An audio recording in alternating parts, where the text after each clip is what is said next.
In the new absolute world under Darkseid, evil is law. But what happens when this evil is challenged by an all-new generation of super beings? Well, that means the villains will need to unite. What'll happen next? Well, let's hop into the pages of Absolute Evil issue number 1 and find out what happens next together, shall we? So then, as the comic opens, we're treated to a very unexpected snapshot from this world's history. The year is 1952, and Hawkman has decided to out people to the House Committee on Un-American Activities. Wow, McCarthy must be so pleased. What makes this even crazier is he's not doing it because he particularly believes in what the government is doing, but only because he's a giant asshole. Also, I find it interesting he's wearing his yellow cowl here, as that costume actually debuted in the comics in '48. I only know that because it's a famous story related to the fact that the artist hated how little the old mask emoted. Now, that's a lot to take in, but the story doesn't slow down for a second. From there, we transition on over to the present, where we are introduced to Oliver Queen. And oh man, let me tell you, Green Arrow in a green tracksuit, it feels like this issue was put together just for me. Ollie is training with bow and arrow while also on the phone talking to Roy Harper. He says that he's had an awakening, that he can no longer sit by and see the world continue to go on the way that it is. You see, Ollie has been inspired. He wants to make a change. He wants to start doing good. He wants to become, well, a superhero like he is in the main universe. In fact, he's already turned his attention to a real scumbag, an ultra-rich guy by the name of Jubal Slade. If the name sounds familiar, it's because it's a Denny O'Neil deep cut from the 70s. Apparently, Ollie and Jubal ran in the same rich guy circles for years, meaning that the newly minted GA knows exactly the kind of terrible stuff this guy is involved in, specifically the stuff involving private planes, private islands, and underage girls. Oh geez, I wonder who they could possibly be referencing here.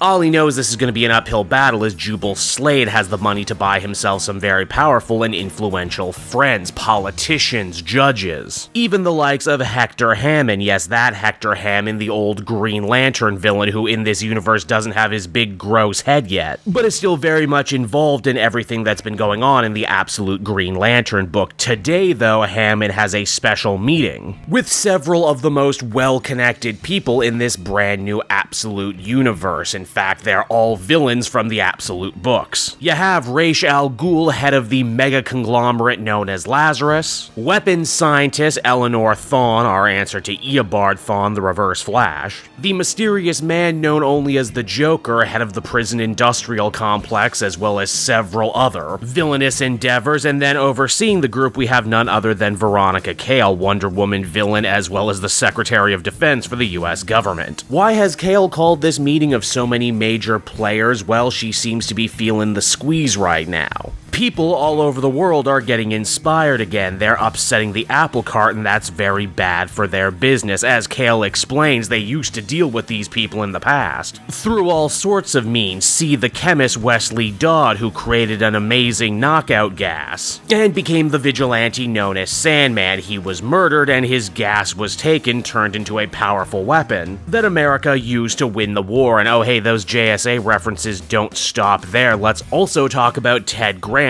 aka the Wildcat, a former heavyweight boxer turned street vigilante, who discovered all the corners that the government cut when building that gas weapon. The powers that be simply gave him 50 grand and he screwed off for the rest of his life. Lastly, there's the sad tale of Iron Monroe. Again, real deep cut over here. This guy was a political activist, card-carrying socialist, and superhero who did have his life ruined by the McCarthy hearings, but still refused to name names himself. This cabal of evildoers would end up turning the gas weapon on him, his impenetrable skin not being able to protect him from fatal internal lung damage. So yeah, that's what happened to the heroes who were supposed to make up the Justice Society of America. They were all taken out one by one. And for a long time, no one actually bothered to step in and fill their shoes. That is, until recently. Wonder Woman Princess of Hell appeared in the streets of Gateway City, defeated a giant monster. But more worrying to Veronica Cale is how she actually managed to get a bunch of enlisted men and women to follow her orders, instead of the orders that were handed down to them. Then of course you have the Superman alien traveler from another world who's been duking it out with big business moguls, and whose very presence caused Lois Lane, one of Lazarus's foot soldiers, to end up going off on her own and even begin to question the Brainiac AI. Of course, who could forget the Batman? They think he's human, but they're still not 100% sure. He's managed to turn his city into a weapon, and even the cops are starting to give him some leeway in his actions. Yep, that's right, we're through the looking glass here. People are getting inspired again. They're starting to believe in heroes, and well, we just simply cannot have that. We all must come together and pool our resources before this problem spins out of control. Which is of course easier said than done when you're in a room full of self-centered psychopaths. The people in this room don't like this brand new generation of heroes and how they're affecting their bigger plans for the world, but at the same time, they don't like each other much either. Cale tries to sweeten the deal by promising them all brand new government resources, but that doesn't seem to do the trick. What does ultimately sway the conversation, though, is Hawkman. It would seem that he's been working for this cabal since the 50s, and he's actually gone out of his way to nip the Green Arrow problem in the bud. Well, damn it, so much for my absolute Green Arrow spin-off series, am I right? Furthermore, I love that Hawkman is wearing his Hawk World biker costume here, but also a full face mask, implying that he's either much older under there or maybe not even the same guy anymore. So, alright, Veronica has proved that she can get things done, but if all of these bad people end up joining forces, what's to say they won't end up in each other's pockets? Or that their goals might even end up conflicting with one another. It's here that the Joker, who's actually been pretty silent all story long, ends up speaking up. He says that he's recently come into a revelation that might change the minds of everyone at this table. You see, his company has recently been doing a bunch of particle research, specifically in trying to discover the fabled God particle, the thing that scientists believe will unlock the very true nature of the universe, and well, Joker and his people think they may finally have cracked that code. Only what they found was no God particle, instead it was an Omega particle. Irrefutable evidence that the trends of this universe move in one direction and one direction only. A moral gravity that affects everyone and everything in this society, a pull towards evil and wickedness. Yes, that's right, Darkseid's absolute Earth is 100% rotten and evil down to the very core. Which is why all of these heroes trying to fight for good, fight for justice, and inspire those around them is such a gross aberration to this room full of villains. They are quite literally upsetting the natural order as all of these people see it, and it's because of that the Joker ends up making a far better sales pitch as to why they all need to come together and form a group to stomp out these heroes once and for all. For they represent a dangerous philosophical fallacy, one that could very well doom them all if not left unchecked. And the only way to check this rising tide is for all these powerful people to join forces, to be in league with one another. For that is the only true way to deliver this world's justice. Yeah, that's right everyone, this group of villains don't end up forming the Absolute Legion of Doom, they form the Absolute Justice League. Darkseid has succeeded in corrupting and twisting this world so much that the bad guys have not only co-opted the name Justice League, they've even taken over this world's Hall of Justice. Now that's a jaw-dropping revelation right there, but the comic still isn't done dropping absolute bombs. You see, we pull back even further to see that this conversation is being monitored by Brainiac and Master Mirror. Basically, the other two major villains in this brand new Absolute universe, they're intrigued by the idea of an evil Justice League, but they can't help but feel like this team is missing something. And for that, they decide to put in a call to a humble farmer, who as we join him is talking to his wife about how happy and fulfilled he is. What's this farmer's name by chance? Oh, just Lex Luthor. And so that was Absolute Evil issue number 1, everybody, and I gotta say I was really impressed with what Al Ewing manages to do in this issue. If you've been reading all the Absolute books, or even just most of them, I think you're gonna find this issue really fulfilling as it ties together several different plot lines in a really fun and meaningful way, while also answering a lot of questions about the creation and makeup of this Absolute Earth that they haven't really had a chance to go deep in on yet. Mainly Mainly, yeah, there was heroes in this world before Batman, Superman, Wonder Woman, and the rest. It's just that the powers that be were sure to snuff them out before they became anything bigger. And the reason that this new generation of heroes is so terrifying to those pulling the strings on Darkseid's New Earth is how completely different than they are from the ones in the 50s. They can't be killed, they can't be corrupted, they can't even be bribed. And that very idea not only infuriates this group of villains, it actually terrifies them on a deep primal level. It's that classic trope of evil cannot comprehend good but turned up to 11. They think these guys might not only defeat them, they think that they could probably undo this very world as they know it. And it's in that concept right there I think this issue is at its most ingenious. Again, we've seen evil alternate Earths before, but never one where it's so thoroughly baked into everything. This is an Earth where good is on the back foot 100%. Evil is at so much of an advantage it's actively seen as just completely normal. It also begs the question, if the bad guys are the Justice League, then what will the heroes actually be when they all end up uniting? I don't know, but you better believe I'm super excited to find out. Overall, I would give this issue a very well-deserved 9 out of 10. Great stuff from top to bottom.